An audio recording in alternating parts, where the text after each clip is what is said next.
I came here today for some help with laying new pipes. Yeah. I keep telling everyone if they ask me what do you want to do or what do you want to be, and I say I want to be happy no matter what. And so I would like, I guess maybe a rampage. So that's unconditional happiness, isn't it? Yeah. Happy no matter what. No matter what Can happens. you be happy when you've got your nose in the what? In the what? Yeah. I don't know. Maybe not. So maybe you want to just shorten that statement. I want to be happy. I want to be happy. No matter what. I want... In spite of that, and that, and that, and that, and that, and that, and oh exactly, yeah, that. Right? I guess that's where my problem lies. In spite of that, and that, and that, and that, and that, and that, and that. Yeah, a lot of layers, yeah. Right? Yeah. So I need those new pipes, right. Yes. The thing that we realize as we interact with you, especially after a day like this, when we've really talked about how you've already done all the asking and Source has already done all the answering, and that your only work is to just chill out. Right. It's always interesting when you come with such intensity about sorting it out, because the sorting it out just complicates it all. Right. So I want to go back to the basics and just ask you a few questions. Do you understand you're a vibrational being? Yes. And do you understand that the vibration of your desire is particular, and that the vibration of your belief is particular, and that they may not be blended?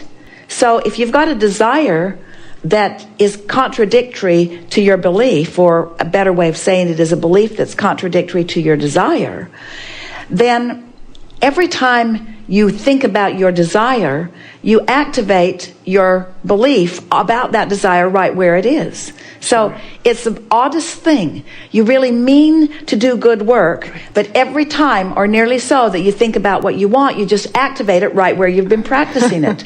And then around you go again, right. More conversation about Absolutely. it. And so that's why we want to get you on another subject. We want to get you off the subject of what you think you might need to do in order to be happy, and just on the subject of what happiness feels like. Now, after a conversation like we've had today, you're in a really good place to do that. And so what does that high-flying happiness feel like? Can you remember ever living any of it? Oh, absolutely. Yeah. Like what? Like being on the beach, sunshine, being with friends, laughing, having fun, being on stage. I do acting and I love it. Yeah. Yeah. So pick some piece of it that you're sure is really pure and not hindered by any complicating contradiction. That follows, right? And just focus there for just a little bit. Just focus there for just a little bit. Okay. And speak about it if you want to. It's warm and it's easy and it feels great. Easy. It's warm and easy and feels great. Now, is there enough meat in that to get momentum going? That's a soft place to begin, but it feels good to feel good. And I like feeling good, and I like waking up feeling good, and I like warm and soft and easy, and I also like when momentum is applied to warm and soft and easy. So what happens when you're comfortable and you're satisfied and you're feeling good and you're interacting with others?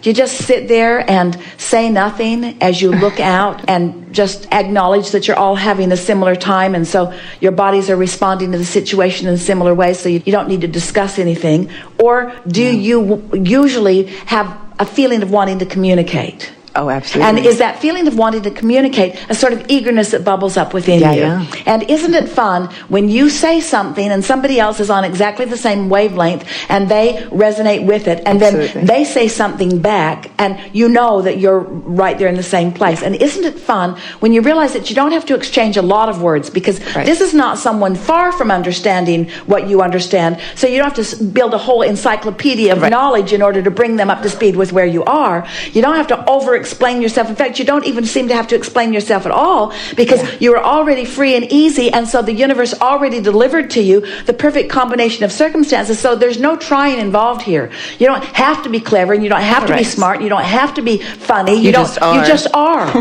You just are all of that, and so are all of them. And so there you are. Doesn't that feel good? Have you ever been in a situation like that? Of course you have. Many, many, many times, where it feels effortless and yet evolving. Ooh, what about that? You mean momentum is gathering without effort? We're really onto something important here. You mean that momentum, positive momentum, can ensue and perpetuate without me trying? What a concept. That's really what we're talking about. Right.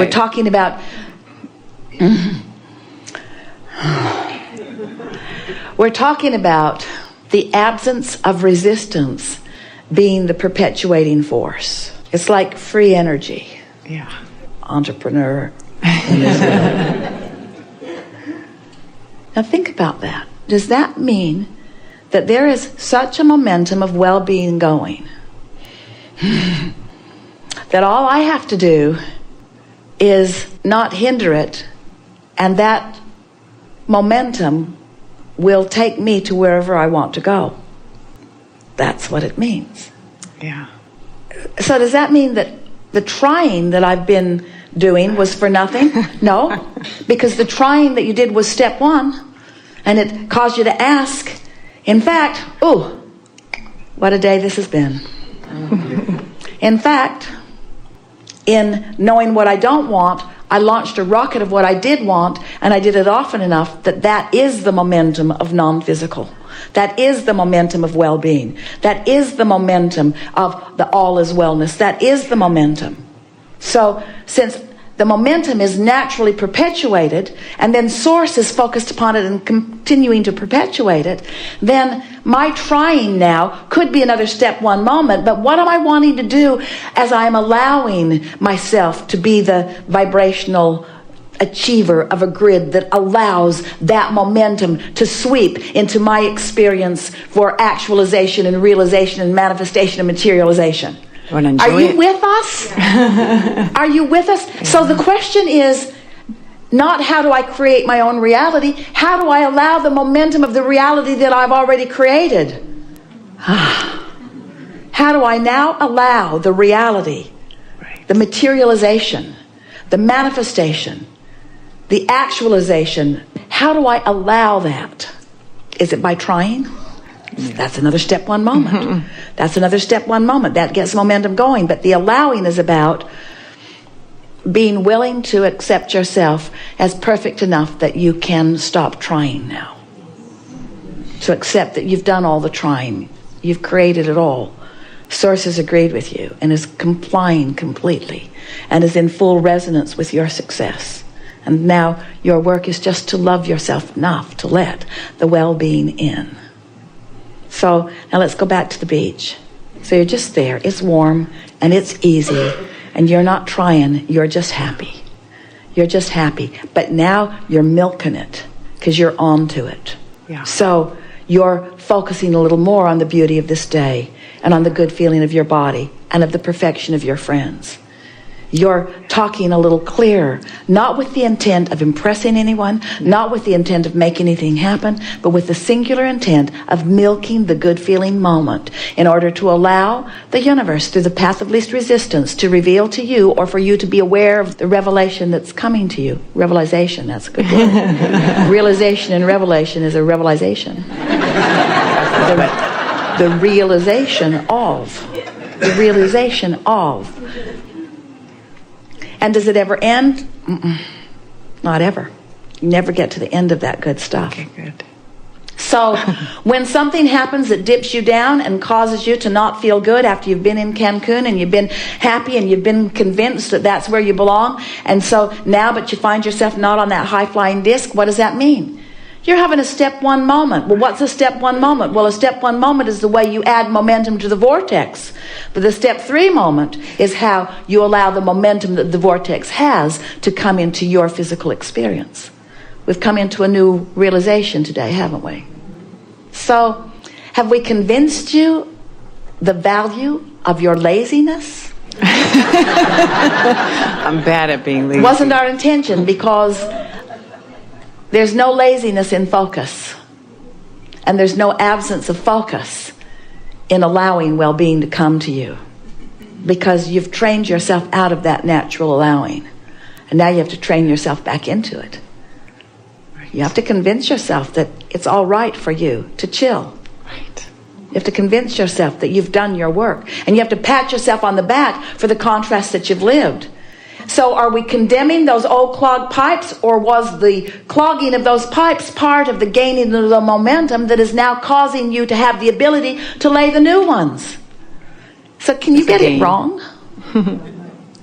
And could it be fun all along the way? More? Yes. Mostly? And aren't you kind of eager about life in a way that you have not been so much lately? Yeah. And don't you want to be nicer to yourself? Yes. And don't you want to pull back a little bit from your achievement standards? And just allow some of what you've already achieved to flow into your experience in a more obvious way? Yeah. If you could see into your vortexes the way we do, you'd worry about nothing ever. Okay. You'd just say, ooh, it's all there. How can I Dive in. How can I meter it out for fullest realization of the satisfaction of it? Okay. Diving in is sort of like gluttony. Diving in is sort of like being afraid that it'll get away if I don't get in there and grab it all up. Right. Sure. But how can I pace myself so that each moment in time I can be the unfolding being that I'm born to be? Okay. The other night, Esther and a friend were in a part of town that was not familiar to Esther at all, having dinner at a Thai restaurant. And when they left, they got into the parking lot, and there was a man who came right up to Esther, and he said, I'm lost, can you help me? And he had a paper with an address on it. And so Esther got out the paper she had with the address of the Thai restaurant and compared the two and said, well, it looks like where we are and where you want to be is about 2 blocks different. And she said, I think it's 2 blocks that way, but I'm not sure which way it is. So she said, I'll program your address into my navigational system. Follow me. So she programmed his address into her navigational system and pulled out of the parking lot, and Magellan said, you have arrived. And Esther said, clearly not. And she thought, well, you're just confused, Magellan. So now this man is following her, and so she drives out onto the roadway and went 2 blocks that way, and she could see she was getting further from the destination. So she came back, and then she drove 2 blocks that way, and she could see it was like where she wanted to be was where she was, but it wasn't there.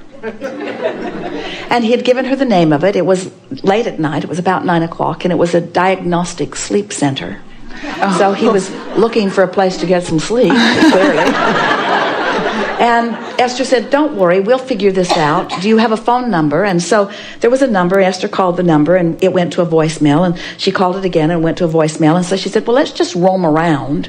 And so they began roaming around, and they were in the vicinity of it without knowing it when Esther got through on the voicemail. And the very nice man, as Esther said, well, I can see this, and I can see this, and I can see this. He said, well, then come this way, this way, this way. And so they made it to the place. And it was really interesting how hard it was to find. Yeah. Even with an address. Out on the street, the address was 9522, and the address he was looking for was 9502, but it was the same street. It was just back there. Whoever figured that one out never wanted anyone else to find them. But there they were. There they were. It took a little bit of time to find that place. Mostly what it took was a belief that they could find that place, and an intention to not stop until they found it. Esther was not going to give up. She was not going to say, oh, I can't find it, because she knew it was findable. It was printed right there on his form. She knew it was findable. And then with that belief, she found a man who also knew it was findable because he had found it and was there. And so then it was just a matter of figuring out where they were in relationship to it, which is what all of this is about, isn't it? Just figuring out where you are in relationship to it and wanting to find it enough that you're not going to stop looking just because you can't find it right now.